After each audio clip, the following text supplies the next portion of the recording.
আসসালামু আলাইকুম ভিউয়ার্স। এই রেসিপিটা না দেখলে বিশ্বাসই হবে না যে সুজি দিয়ে এত সুন্দর একটা রেসিপি এত সহজেই তৈরি করা যায়।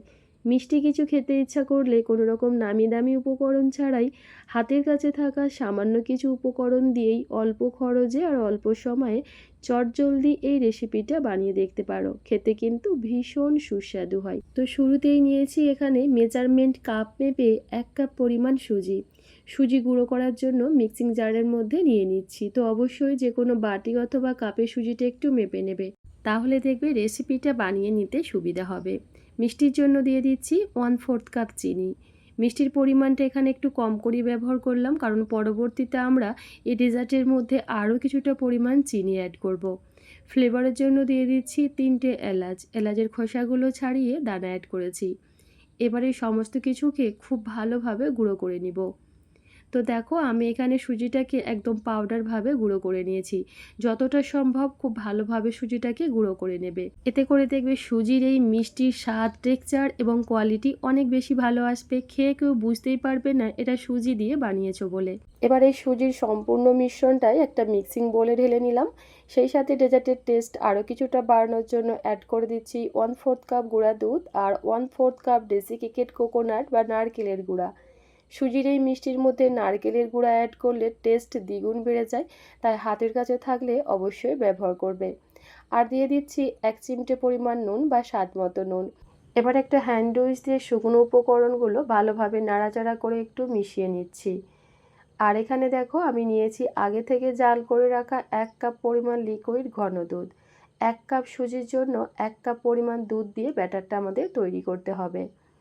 তবে তোমরা চাইলে এখানে দুধের পরিবর্তে পানি দিয়েও ব্যাটারটা তৈরি করতে পারবে, তবে দুধ ব্যবহার করলে টেস্ট অনেক বেশি ভালো আসে। তো দেখো আমি এখানে প্রথমে 1/2 কাপ পরিমাণ দুধ দিয়ে ব্যাটারটা একটু নাড়াচাড়া করে মিশিয়ে পরবর্তীতে বাকি দুধটা অ্যাড করে দিলাম।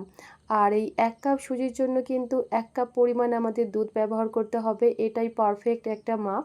এবারে ব্যাটারের মধ্যে দিয়ে দিচ্ছি 2 চা চামচ পরিমাণ গাওয়া ঘি। ঘি অ্যাড করলে মিষ্টির মধ্যে ঘিয়ের সুন্দর একটা স্মেল পাবে, খেতেও ভালো লাগবে। তার সাথে আমাদের মিষ্টিটা অনেক বেশি সফট হবে। তবে তোমরা চাইলে এখানে সাদা তেল অথবা বাটারও ব্যবহার করতে পারবে। ঘি খুব ভালোভাবে মিশিয়ে নেবার পর সবশেষে ব্যাটারের মধ্যে দিয়ে দিলাম 1/2 চা চামচ পরিমাণ বেকিং পাউডার আর দিয়ে দিচ্ছি 2 চিমটি পরিমাণ বেকিং সোডা। বেকিং সোডার পরিমাণ এর থেকে বেশি দিতে যাবে না, তাহলে দেখবে আমাদের এই বাসবুসা কেক বা মিষ্টির মধ্যে কিন্তু বাজে একটা স্মেল পাবে, খেতে ভালো লাগবে না। আর baking soda baking powder active করার জন্য দিয়ে দিলাম 3 থেকে 4 ফোঁটার মতো লেবুর রস। আর লেবুর রস অ্যাড করলে দেখবে আমাদের এই সুজির বাসবুসা কেক বা মিষ্টি যেটাই বলি না কেন অনেক বেশি স্পঞ্জি এবং জালিদার হবে। তো baking powder baking soda add করার পর ব্যাটারটাকে আলতো হাতে নাড়াচাড়া করে মিশিয়ে নিলেই কেক বা মিষ্টি তৈরি করার জন্য ব্যাটার একদম রেডি। এবার এই কেকটা বেক করার জন্য আমি স্টিলের প্লেট নিয়েছি। তার মধ্যে দেখো অল্প একটু ঘি খুব ভালোভাবে চারিধারে লাগিয়ে নিচ্ছি। এতে করে পরবর্তীতে আমাদের এই কেকটা মোল্ড আউট করতে সুবিধা হবে। তো দেখো আমি প্লেটের মধ্যে সুজির সম্পূর্ণ মিশ্রণটাই ঢেলে নিলাম। তারপর এইভাবে চারিধারে একটু ব্যাটারটাকে স্প্রেড করে দিচ্ছি। এবার এই কেকটা বেক করার জন্য এদিকে চুলায় একটা রুটি সেঁকার তাওয়া আগে থেকেই 5 মিনিটের মতো খুব ভালোভাবে গরম করে নিয়েছি। এবার এই কেকের মোল্ডটা তাওয়ার উপরে বসিয়ে ভালোভাবে ঢাকনা দিয়ে ঢেকে দিতে হবে, যাতে ভেতরের বাষ্পটা কোনোভাবেই বাইরে বের না হয়। চুলার ফ্লেম একেবারে লোয়ে রেখে 10 থেকে 15 মিনিটের জন্য কেকটাকে বেক করে নিব। আর এখানে যেহেতু কেকের ব্যাটারটা একদম পাতলাভাবে স্প্রেড করা আছে, তাই বেক হতে এর থেকে বেশি সময় লাগবে না। তো ঠিক 15 মিনিট পর আমি তোমাদের দেখাচ্ছি। দেখো এখানে টুথপিকটা কিন্তু একদম ক্লিন আসছে, এখানে ব্যাটারটা কিন্তু টুথপিকের মধ্যে লেগে নেই। তো এখানে কেকটা সুন্দরভাবে বেক হয়ে গেছে। এবার এটাকে নামিয়ে একটা সাইডে রেখে দিচ্ছি। তো চিনির শিরা তৈরি করার জন্য চুলায় আবারও একটা প্যান বসিয়ে দিয়েছি। দিয়ে দিচ্ছি মেজারমেন্ট কাপ মেপে 1/2 কাপ চিনি আর 1/2 কাপ পরিমাণ পানি। যতটুকু চিনি নেবে ঠিক ততটুকু এখানে পানি ব্যবহার করবে।